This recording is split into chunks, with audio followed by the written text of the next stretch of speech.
आज हम डिस्कस करेंगे इम्पोर्टेंट करंट अफेयर्स ऑफ 5 जुलाई 2020 जो गवर्नमेंट एग्जाम के लिए काफ़ी इम्पोर्टेंट है।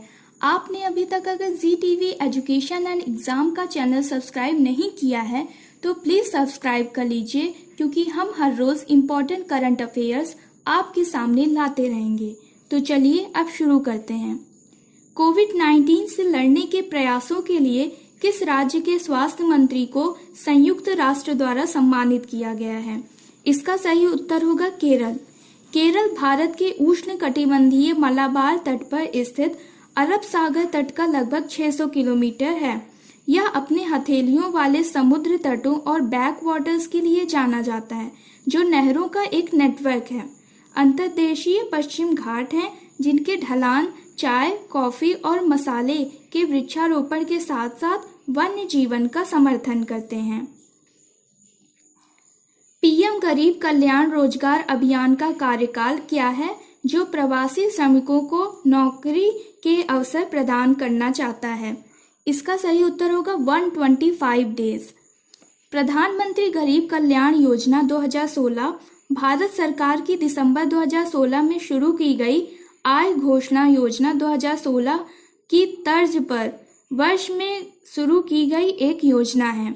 कराधान कानून अधिनियम 2016 का एक हिस्सा योजना एक गोपनीय तरीके से बेहिसाब धन और काले धन की घोषणा करने का अवसर प्रदान करता है और अघोषित आय पर 50% जुर्माना देने के बाद अभियोजन से बचता है। अघोषित आय का अतिरिक्त 25% उस योजना में निवेश किया जाता है, जिसे 4 साल बाद बिना ब्याज के वापस किया जा सकता है। किस भारतीय ने जर्मन पुरस्कार व्यापार का प्रतिष्ठित शांति पुरस्कार जीता? तो इसका होगा अमर्त्य सेन ने। भारतीय अर्थशास्त्री अमर्त्य सेन ने जर्मन बुक ट्रेड का शांति पुरस्कार जीता। नोबेल पुरस्कार विजेता अर्थशास्त्री और दार्शनिक अमर्त्य सेन ने जर्मन बुक ट्रेड का एक प्रतिष्ठित शांति पुरस्कार जीता है। 86 वर्षीय प्रोफेसर का कार्य वैश्विक सामाजिक अन्याय को संबोधित करता है। नाडू नेडू की शुरुआत किस राज्य सरकार द्वारा की गई है? सरकारी स्कूलों के परिवर्तन के लिए। तो इसका सही उत्तर होगा आंध्र प्रदेश। आंध्र प्रदेश ने नाडू नेडू कार्यक्रम शुरू किया। आंध्र प्रदेश के मुख्यमंत्री वाईएस जगन मोहन रेड्डी ने नाडू नेडू कार्यक्रम शुरू किया है, जो सरकारी स्कूलों को जीवंत और प्रतिस्पर्धी संस्थानों में बदलना चाहता है।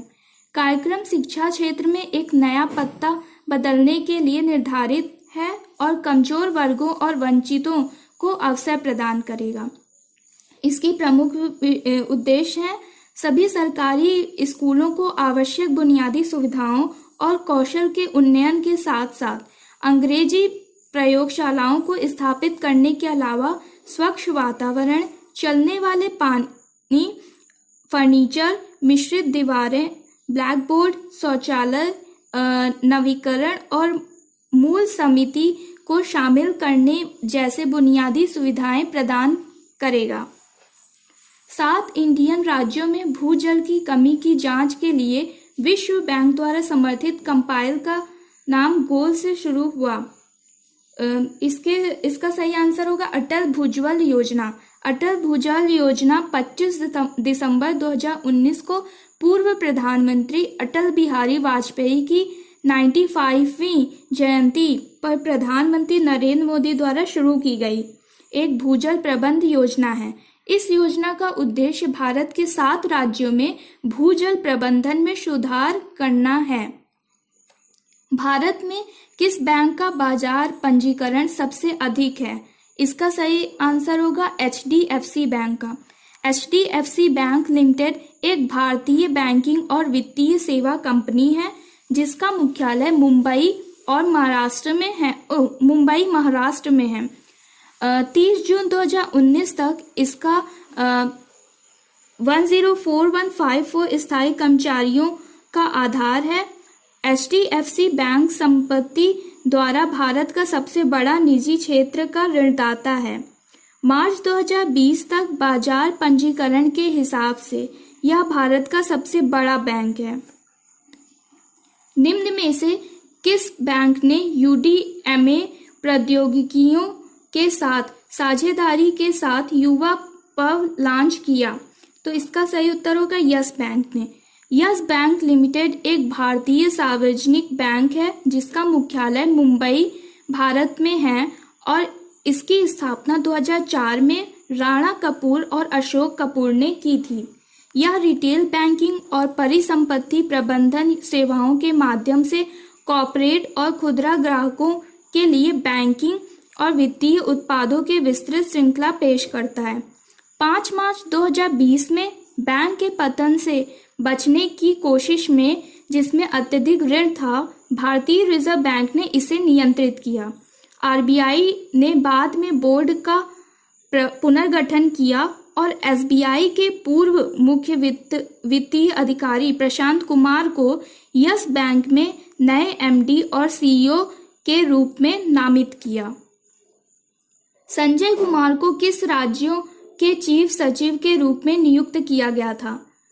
तो इसका सही उत्तर होगा महाराष्ट्र। महाराष्ट्र भारत के पश्चिम प्रायद्वीपीय क्षेत्र में एक राज्य है जो दक्कन के पठार के एक बड़े हिस्से पर कब्जा करता है। मराठी लोगों के घर के रूप में महाराष्ट्र भारत में क्षेत्रफल के हिसाब से दूसरा सबसे अधिक आबादी वाला राज्य और तीसरा सबसे बड़ा राज्य है। हाल ही में कौशल विकास और उद्यमिता मंत्रालय ने कौशल निर्माण नवाचार शिविर करने के लिए आईबीएम के साथ सहयोग किया है। आईबीएम का सीईओ कौन है? अरविंद कृष्णा इसके सीईओ हैं आईबीएम के। अरविंद कृष्णा, इनका जन्म 1962 में हुआ था। ये एक भारतीय अमेरिकी व्यवसाय कार्यकारी हैं। वह आईबीएम के मुख्य कार्यकारी अधिकारी हैं, मतलब सीईओ हैं।